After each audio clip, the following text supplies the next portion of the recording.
sure my good neighbor, Pastor Wanje, is aware that he knows very well that I don't speak politics in church.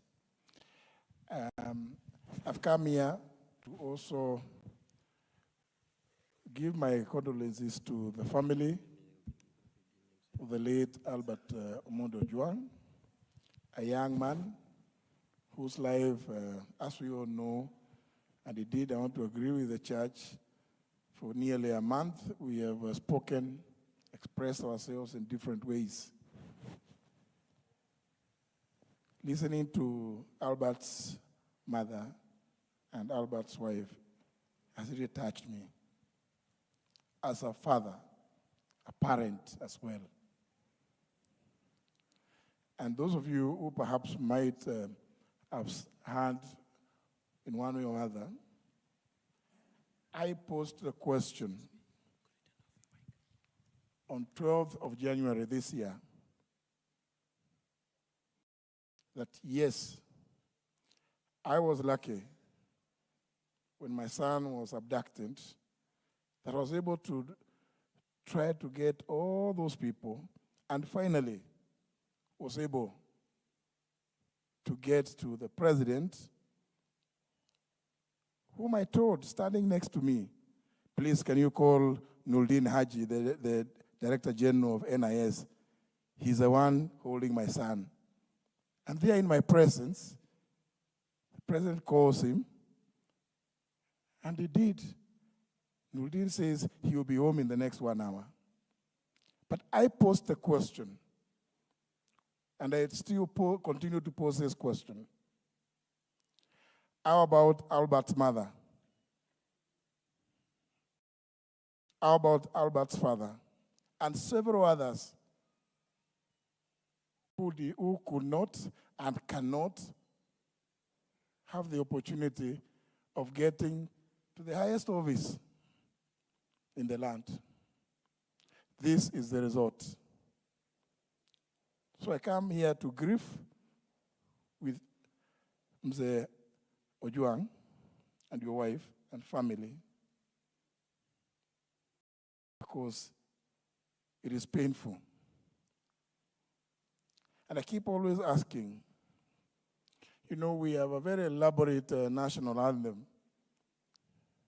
The first stanza begins by these words: O God of all creation, bless this our land and nation. Plenty be found within our borders. Justice be our shield and defender. Justice be our shield and defender. Why are we not practicing this? And virtually at every national event, the national anthem, and more particularly, that first stanza is always sung. Do we do it as a pastime? Is it just a ritual? Do those ones have meaning to us? Because if they do, we will not be seeing these kind of situations. When the young people of this country, well-educated like Albert, express themselves, they are giving life, they are breathing life to our Constitution. It's for that reason that after extensive consultations with the various groups of people in Kenya, we have decided not to go the route that has always been followed in this country of asking government to set up this, set up the other. We've seen so many commissions. Many of you, of course the young ones may not remember the Kiliku Commission, the Akiwumi Commission, Ndungu Commission, the TGRC Commission report.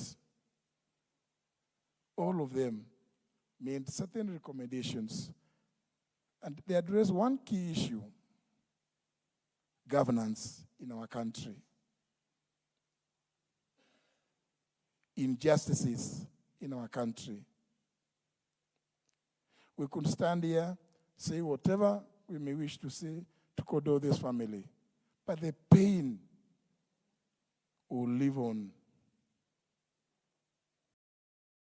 It's for that reason, using the provisions of Article 1 of our Constitution, we came up with the People's Restorative Justice Commission, which will be based on the African values of Utu, in some places called Ubuntu. Because all societies coming from a history of oppression, injustice, human rights violations, I've always had this problem of how do we get over it. We hope with Professor Ogola and others that we should be able to come up with something that gives us a way forward.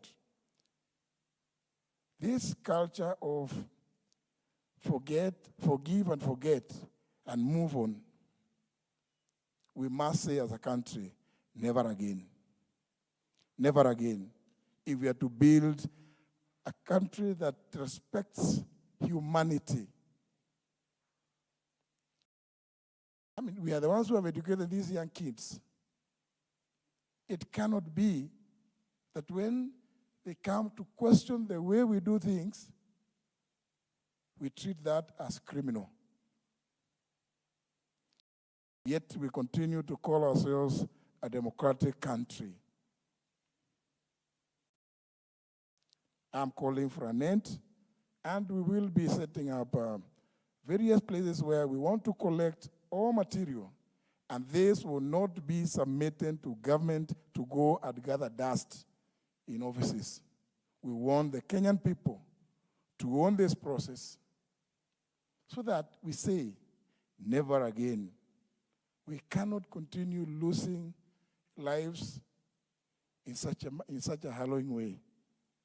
This story has touched very, very many people in this country and indeed across the world. A vibrant, healthy young man, intelligent, losing his life in the manner that Albert did. And then all we hear are stories. We must say, never again.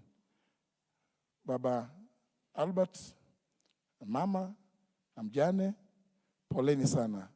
May the Almighty God give you the strength, the courage, and the fortitude to continue bearing this pain. And know it will linger for a long time.